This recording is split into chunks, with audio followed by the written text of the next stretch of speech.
आसंता काली जनवरी 17 तारिख पुरी ठारे श्रीमंदिर परिक्रमा प्रकल्पर लोकार्पण उत्सव भक्ति और उल्लासर सहित अनुष्ठित होगाकू जाउछि।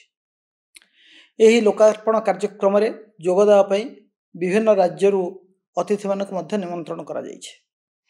एही उत्सव रे भक्त तथा जनसाधारण जेपरि भाग नहीं महाप्रभु को उद्देश्य रे निजर भक्ति निवेदन करि परिबे ताकू दृष्टि रे रखी माननीय मुख्यमंत्री श्रीयुत नवीन पट्टनायक आसंता 17 तारिख दिनटी को सरकारी छुट्टी भाव में घोषणा करिसेंती।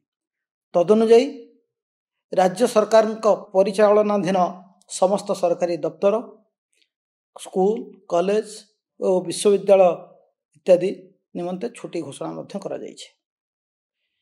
माननीय मुख्यमंत्री निकट में सोशल मीडिया एवं विभिन्न माध्यम बेसरकारी कार्यालय बेसरकारी शिक्षानुष्ठान और व्यवसाय प्रतिष्ठान मानू यही कार्यक्रम में सामिल होगा निमंते अनुरोध प्राप्त होउछि। एही परिप्रेक्षी बेसरकारी कार्यालय शिक्षानुष्ठान और व्यावसायिक प्रतिष्ठान मानू निज निज स्तर में जनवरी 17 तारिख दिन अपराह्न 12 दिन 3 घंटा पर्यंत निज निज अनुष्ठान रे श्रीमंदिर परिक्रमा प्रकल्पर लोकार्पण कार्यक्रम विभिन्न वैद्युतिक गणमाध्यम रे सीधा प्रसारण को प्रदर्शन सुव्यवस्था करने निमंते अनुरोध करुछु, जहाद्वारा अनुष्ठान गुड़िकर कार्यरत कर्मचारी माने यही कार्यक्रम सीधा प्रसारण देखिबा सह एथिरे निजको सामिल करि परिबे।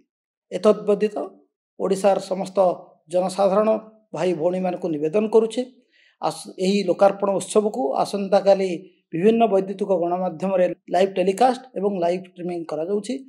तेणु सेही लाइव टेलीकास्ट को देखी यही कार्यक्रम परोक्ष भाव सामिल होगा निवेदन करुछि।